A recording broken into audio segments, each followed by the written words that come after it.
What's up, team, and welcome to Mettle Memo number 40. We have a big Black Friday sale, which I'll touch on, but today's topics include 1. Anxiety hits, here's what I do. 2. Be where your feet are. 3. Meals and macros. And 4. Training and workouts of the day. All right, to start off, Black Friday sale. Today is Black Friday. Or when this comes out, it will be Black Friday, and I want to share discounts on the brands that I work with. So many of you know I have a full-time job. I get paid by that job. I love that job. So I don't necessarily need the money. So the brands that I'm promoting or that I use are brands that mean a lot to me, that I've used regularly or continue to use regularly. And there's only 3 that I have right now. So it's Transparent Labs, which is my supplements.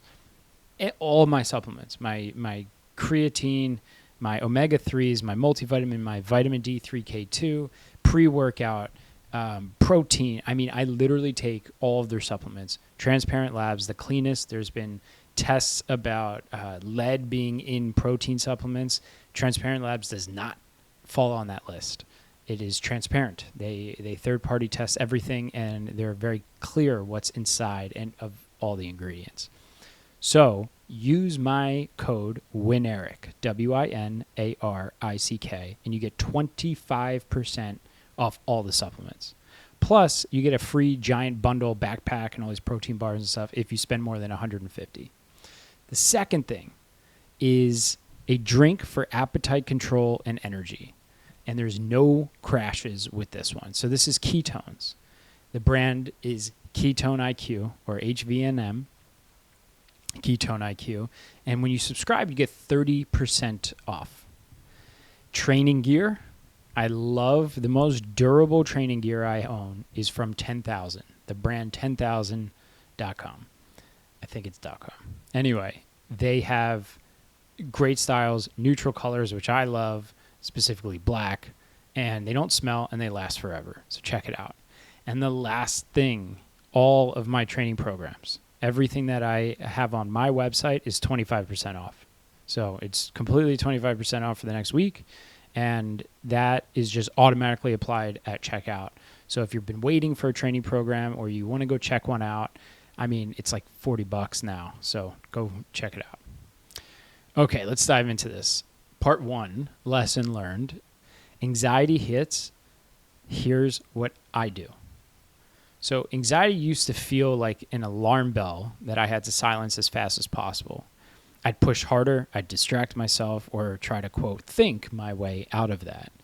But what I learned is this. The more you run from anxiety, the more power it actually gains. DBT, or dialectical behavioral therapy, taught me the true first step isn't fighting the feeling, it's actually naming it.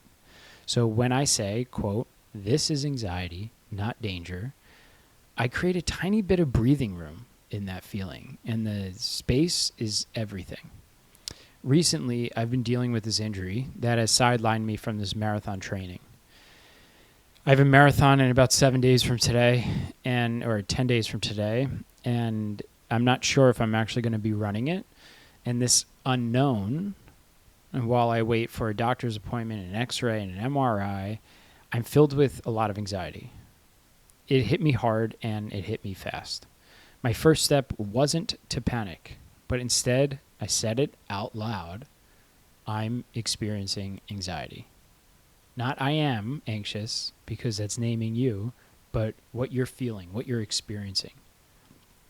I also learned that resisting anxiety only makes it louder. So radical acceptance isn't giving up. It's dropping the internal war. It's saying, this is what I feel right now without adding any judgment or panic to it. That alone lowers the intensity of it. The moment you stop fighting the emotion is the moment you stop pouring fuel on it. At first, I was fighting the injury. I was hurting and I was scared. Thoughts of all of this training, doing things right, and I'm still injured. Why? What could I have done differently in hindsight?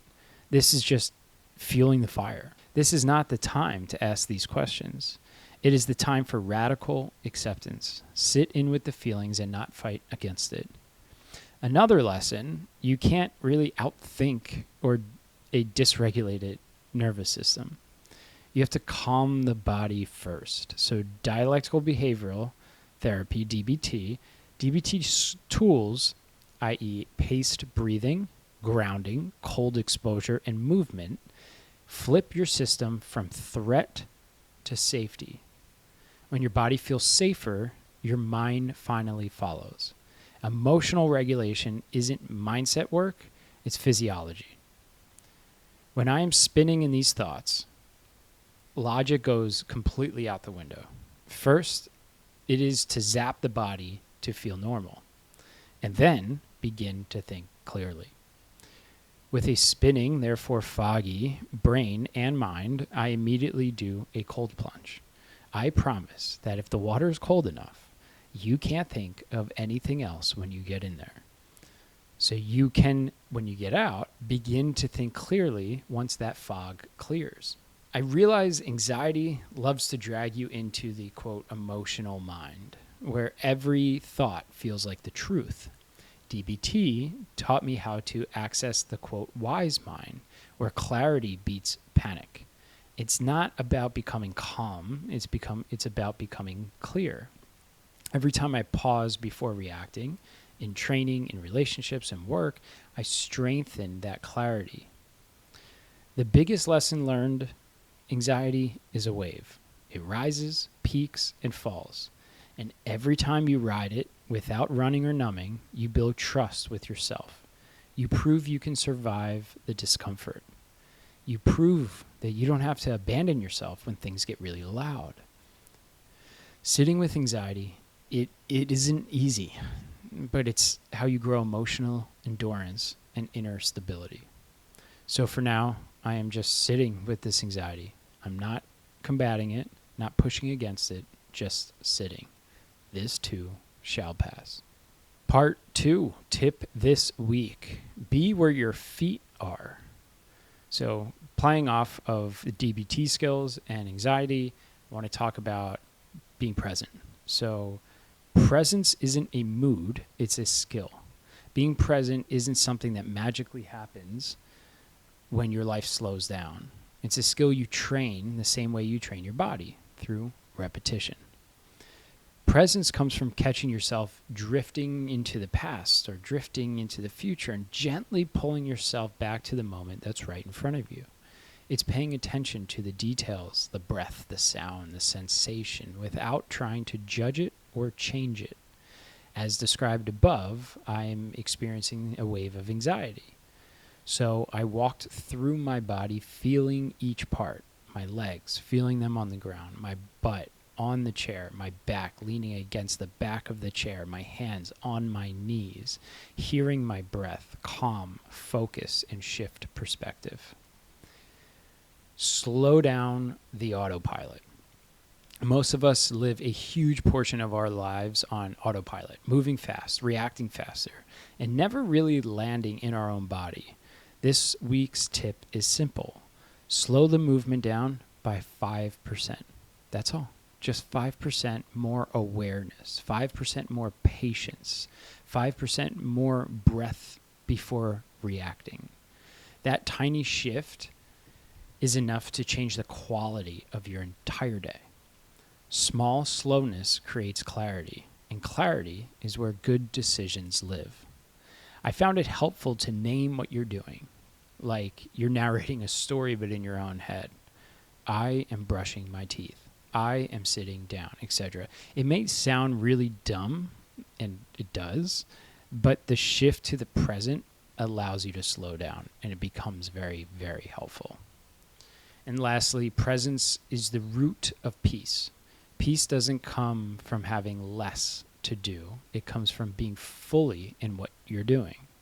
When you're present, you stop fighting the moment and start experiencing it. Even uncomfortable moments feel more manageable because you're actually there, grounded, instead of mentally spiraling somewhere else. Presence builds resilience, patience, and self-trust. It's the quiet skill that makes everything else in your life feel more aligned. Part 3, what I am eating. Below are some pictures and macros of food I enjoyed cooking and eating this week. And the first one is a grilled chicken, teriyaki bowl with edamame, pineapple, and jasmine rice. This I ordered from a restaurant, and it was absolutely banging. So approximate calories, 785, protein 66 grams, fat 15, and net carbs 85. Got a hefty serving of rice. Next is a traditional go-to for me, so ground beef with salad and some sourdough bread with butter. Calories about 585, protein 41 grams, fat 27 grams, and net carbs 40 grams. And the last one, more ground beef, minced up, sweet potato and salad. Calories 411, protein 33, fat 21, and net carbs 20. This is like a standard meal. I usually have this, or I have bread, or I have rice instead of the sweet potato.